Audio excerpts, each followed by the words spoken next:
নমস্কার বন্ধুরা, তৃপ্তি কিচেনে আবার আপনাদের সবাইকে স্বাগত। আমি অনেক দিন পরে আসলাম। ঘরের নানান ঝামেলায় ঘরের কাজ চলতেছিল, সেই জন্য আমি দেখাইতে পারি নাই।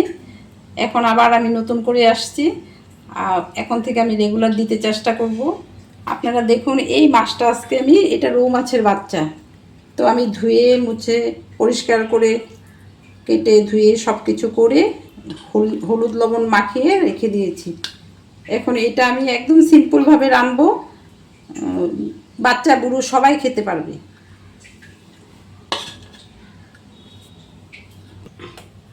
দেখুন বন্ধুরা, আমি কড়াইতে সর্ষে তেল দিয়ে নিয়েছি। তো সর্ষে তেলটা একটু গরম হওয়া পর্যন্ত আমি অপেক্ষা করলাম। এখন আমি এটাতে একটু নুন দিয়ে দিব, যাতে মাছটা কড়াইয়ের গায়ে লেগে না যায়।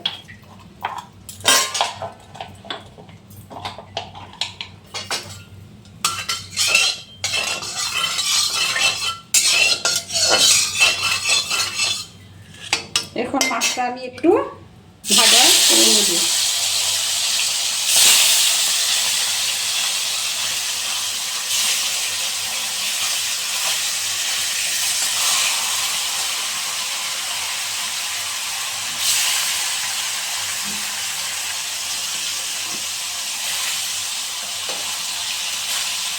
আমি প্রতিদিন যা খাই তাই দেখাইতেছি, সবাইকে আমি যা রান্না করে দিই তাই দেখাই যেতেছি। দেখুন বন্ধুরা, আমি এই মাছটাতে দুটো কাঁচা লঙ্কা, দুটো শুকনো লঙ্কা আর একটু জিরা, আমি সব কিছু বেটে রান্না করতে চেষ্টা করি। শিলনোড়ায় বাটলে মাছ বা যা কিছুই বলুন না কেন, সব খেতে খুব সুস্বাদু হয়। সেই জন্য আমি বেটে রান্না করতে চেষ্টা করি।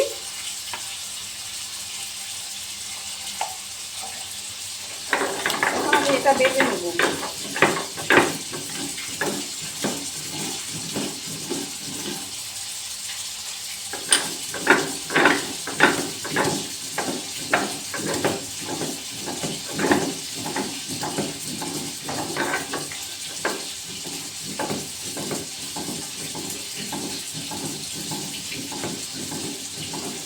দেখুন বন্ধুরা, এটা একটু ভাজা ভাজা করে নিচ্ছি, খুব একটা ভাজবো না, অল্পই ভাজা ভাজা করে নেব।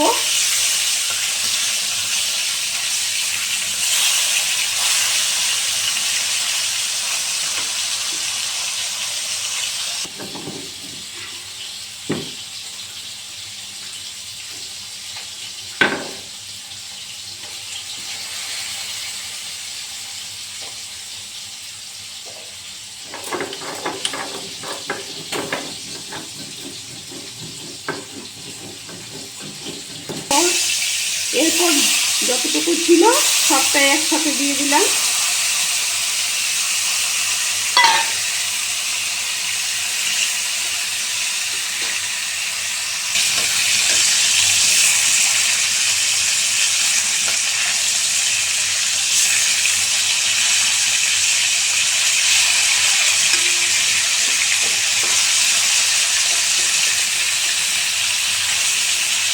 দেখুন বন্ধুরা, জিরাটা আমি বেটে নিয়েছি। আমরা তো কম মানুষ, আমরা তিনজন, আমার মেয়ে, আমার হাজবেন্ড আর আমি। সেই জন্য আমাদের মশলাটা খুব একটা বেশি দরকার হয় না।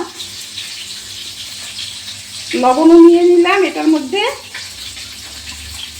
আর হলুদও নিয়ে নিলাম।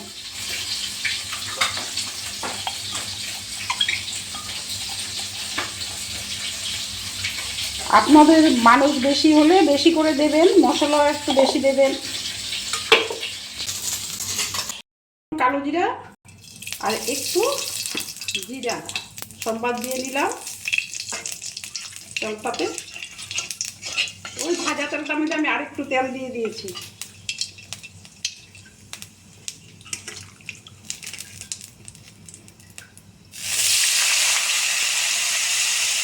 এখন আমি এগুলো ছেড়ে দিলাম, আলু আর কোয়াশ দিলাম মাছটাতে।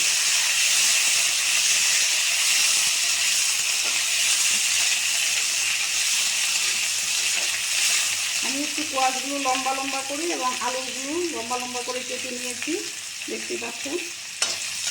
একটু ভাজা ভাজা হলে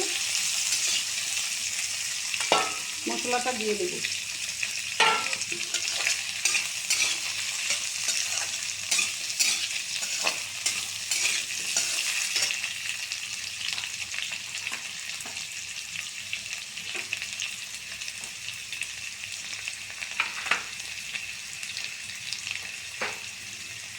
বন্ধুরা, আমার আলু এবং কোয়াশটা একটু ভাজা ভাজা হয়ে গেছে।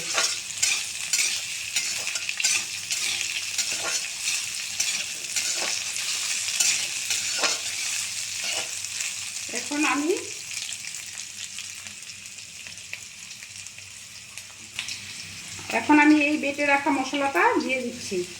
জিরাটা দিলাম, জিরা বাটা, হলুদ, লবণ একসাথে করে রেখেছিলাম, দিয়ে দিলাম।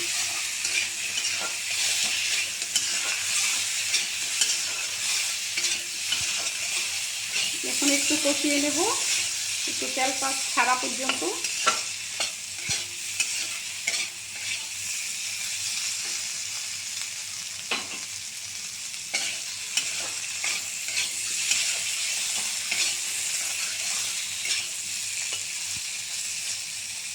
দেখুন বন্ধুরা, আমার তেলটা ছেড়ে দিয়েছে, খুব সুন্দর কষানো হয়ে গেছে। এখন আমি জল দিয়ে দেব। আপনারা পরিমাণ মতো জল দেবেন। আমি সবজিগুলো আগে ভাপিয়ে রেখেছিলাম।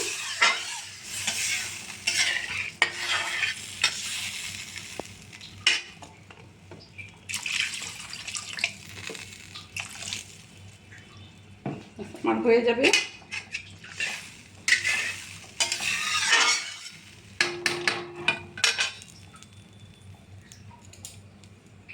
এখন ঝোলটা ফুটে আসলে আমি মাছগুলো দিয়ে দেব। মাছগুলো আমি এইরকম ভাবে ভেজে রেখেছি। দেখুন বন্ধুরা, ঝোলটা উতরানো এসে গেছে। এখন আমি মাছগুলো একে একে দিয়ে দিচ্ছি ঝোলটায়।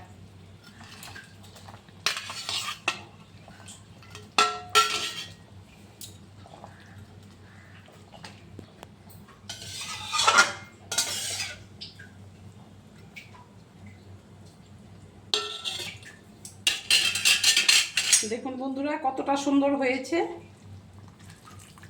ঝোলটার কালারটা খুব সুন্দর এসেছে। এটা বাচ্চা বুড়ো সবাই খেতে পারবে। ঝালটা আপনাদের যতটুকু দরকার ততটুকু দেবেন। বাচ্চা খেলে একটু কম দেবেন।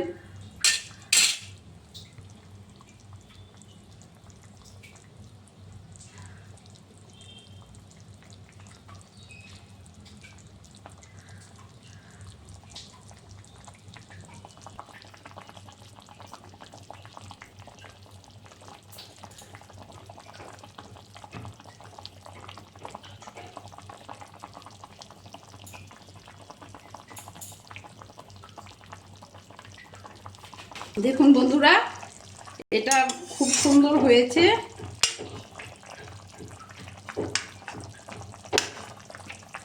কুয়াশও সিদ্ধ হয়ে গেছে, দেখে নিলাম। আলুটাও সিদ্ধ হয়ে গেছে, আগে আধা সিদ্ধ ছিল।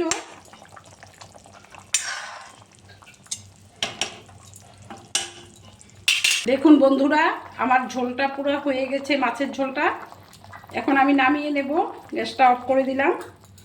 আমি রান্না করছি, পাকঘরে রোদ এসে গেছে। এখন রোদের শাইনটা মাছের ঝোলের উপরে পড়েছে।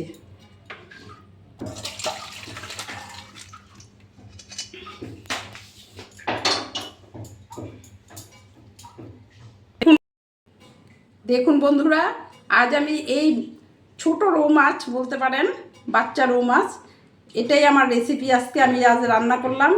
আপনারা অবশ্যই খেয়ে দেখবেন। আর আমার রেসিপিটা যদি ভালো লেগে থাকে, লাইক, শেয়ার, সাবস্ক্রাইব অবশ্যই করবেন। পাশে থাকবেন। ধন্যবাদ।